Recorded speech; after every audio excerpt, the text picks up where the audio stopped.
GST platform के YouTube channel में आप सभी का स्वागत है। जी हाँ फ्रेंड्स, 30 जून 2026 लास्ट डेट है। किस चीज़ की है लास्ट डेट? दो मेजर कंप्लायंसेस हैं जहां पर आपको 30 जून से पहले जो है वो एक्शन लेना बेहद ज़रूरी है। नहीं तो उसके बाद आपका जो बैंक अकाउंट है, जीएसटी डिपार्टमेंट उसके अंदर जाएगा, आपके बैंक अकाउंट से पैसा निकालेगा और अपनी जो आउटस्टैंडिंग लाइबिलिटीज है वो रिकवर कर लेगा। क्या है पूरा मैटर और क्या आपको बातों का ध्यान रखना है इस अगले 15-20 दिनों के अंदर, मैं सीए मनीष अग्रवाल आज के इस सेशन में डिस्कस करने वाला हूँ। जुड़े रहिएगा इस वीडियो के एंड तक। एक भी पॉइंट आपसे मिस नहीं होना चाहिए क्योंकि ये बेहद इंपॉर्टेंट है कि 30 जून से पहले जो आपको एक्शंस लेना है और जो कंप्लायंसेस करना है उसके रिलेशन में।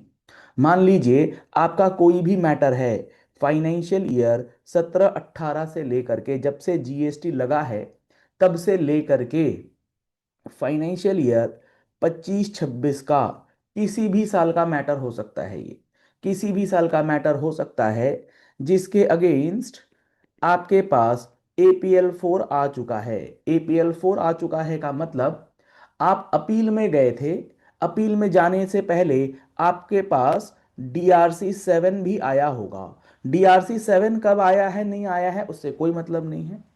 अगर आपका APL 04 ये डिपार्टमेंट ने, अपीलेट अथॉरिटी ने पास कर दिया है और पोर्टल पर अपलोड कर दिया है, APL 4 की अपलोडिंग डेट 31 मार्च 2026 या फिर इससे पहले की डेट है, तो आपको इस APL 04 के अगेंस्ट, इस 04 के अगेंस्ट क्या करना है? APL 05 फाइल करना मैंडेटरी है और इसकी लास्ट डेट है 30 जून 2026। इसका क्या मतलब होता है इस बात को समझिएगा। मान लीजिए आपके अगेंस्ट 17-18 का कोई प्रोसीडिंग चल रहा था और उस 17-18 के अगेंस्ट आपका DRC 7 31 दिसंबर 2023 को आ चुका और आप इस 31 दिसंबर 2023 के डिमांड ऑर्डर के अगेंस्ट अपील फाइल करके गए थे APL 01 में। आपने अपील फाइल किया था मान लीजिए 2024 में APL 1 और इसका APL 4 ये इशू हुआ मान लीजिए 1 सितंबर 2024 को। अब APL 4 में भी क्या हुआ ना, जो अपील ऑर्डर हुआ उसमें आपकी बात नहीं सुनी गई और आपके डिमांड को कंफर्म कर दिया गया।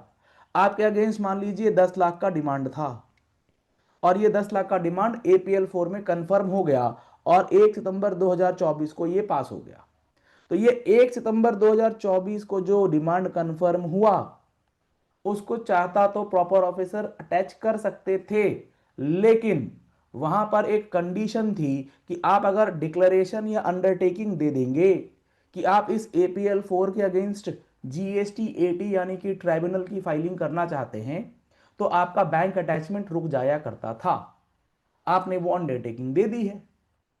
अब 30 जून 2026 की जो ये तारीख है, जो मैंने आपको बताया APL 05, ये और कुछ नहीं, इस APL 4 के अगेंस्ट फाइल करी जाने वाली अपील की लास्ट डेट है जिसको कहते हैं GST 80 की ट्राइब्यूनल की फाइलिंग। अगर आपने इस APL 4 के अगेंस्ट या इसके जैसे कोई भी APL 4 के अगेंस्ट जो 31 मार्च 2026 से पहले इशू अपलोड हो चुके हैं, आपने 30 जून तक एक्शन नहीं लिया, ट्राइब्यूनल की फाइलिंग नहीं करी GST 80 के अंदर, तो उसके बाद क्या होगा? 1 जुलाई 2026 से जो आपका अमाउंट अभी तक स्टे है, 30 जून के बाद वो स्टे खत्म हो जाएगा। उसके बाद रिकवरी की प्रोसीडिंग्स 78-79 में जो है वो प्रॉपर ऑफिसर इनिशिएट कर सकते हैं।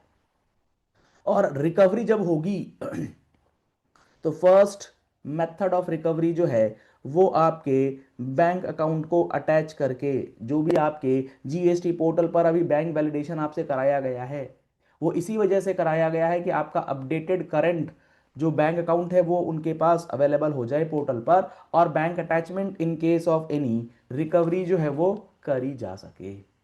तो आपको ना ये बहुत इंपॉर्टेंट है एनालिसिस करना, आज की आज चेक करना। अपने जीएसटी पोर्टल के अंदर लेजर में जाइए, लेजर्स में चेक कीजिए पेमेंट टुवर्ड्स डिमांड में कोई डिमांड आउटस्टैंडिंग दिख रहा है क्या, और उस डिमांड के बाद फर्दर एनालिसिस कीजिए क्या आपका उस DRC 7 के अगेंस्ट APL 4 अपलोडेड है या नहीं। अगर अपलोडेड है तभी एक्शन लेना है। अगर अपलोडेड नहीं है आज की डेट तक, मान लीजिए आपका APL 4 आता है 1 जून 2026 को, तो क्या इसके लिए भी 30 जून रहेगी डेट? नहीं, इसके लिए 1 जून से 90 डेज का टाइम पीरियड मिलेगा। इसके लिए 1 जून से 90 डेज का टाइम पीरियड जो है वो आपके पास अवेलेबल रहेगा।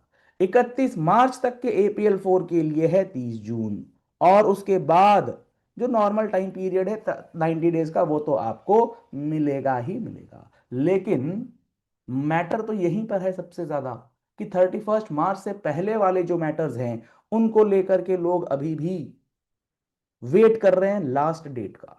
अगर मैं आपको बताऊं GST 80 की फाइलिंग अगर आप लास्ट मोमेंट पे करेंगे तो बहुत सारी परेशानी आपको आ सकती है। अगर आपने हमारे जून महीने की मैगजीन को रेफर किया है तो इसके अंदर ना इस बार हम लोगों ने पूरा GST 80 का ना पूरा डिटेल्ड डिस्कशन किया है।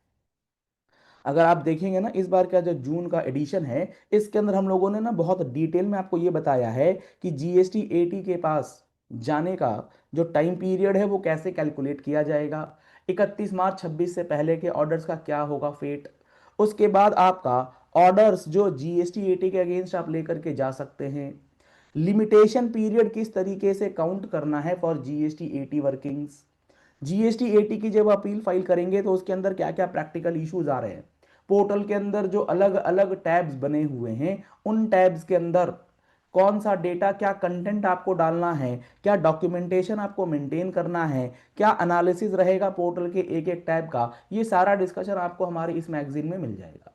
अगर आपने अभी तक मैगजीन नहीं सब्सक्राइब कराया है तो कॉन्टैक्ट नंबर्स आपको स्क्रीन पर दिए गए हैं, आप दिए गए नंबर्स पे कॉल कर सकते हैं, व्हाट्सएप कर सकते हैं, और मंथली टैक्स मैगजीन का सब्सक्रिप्शन जो है करा सकते हैं जिसके अंदर GST 80 जैसे एनालिसिस, इसके साथ साथ गुजरात हाई कोर्ट का एक इंपॉर्टेंट जजमेंट आया है 16(2)C, उसका analysis, advisories on GST portal जो है वो सारी चीज़ें आपको मिलती हैं। तो समय समय पर हर महीने GST एंड इनकम टैक्स से रिलेटेड जो अपडेट्स होते हैं इंक्लूडिंग ड्यू डेट कंप्लायंसेस वो आपको मैगजीन के अंदर मिलता है।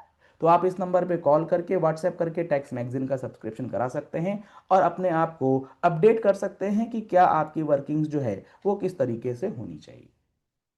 अब जैसे हम लोग बात कर रहे हैं GST 80 के अंदर आपको फाइलिंग करनी है तो इसके अंदर ना आपको कोर्ट फीस जमा करना है, इसके अंदर आपको प्री डिपॉजिट जमा करना है, इसके अंदर आपको एफिडेविट्स बनवाने होंगे, इसके अंदर आपको डिक्लेरेशंस देनी होंगी, तो बहुत सारे डॉक्यूमेंटेशंस करने हैं, सारा डिटेल आपको मिलेगा मैगजीन में। तो आप लास्ट डेट का अगर वेट करेंगे तो ये जो सारे प्रोसेस हैं इसमें उलझ सकते हैं, साइनिंग करना है, स्कैनिंग है, पेजिंग है, इंडेक्सेशन है, काफी सारा काम पेंडिंग है।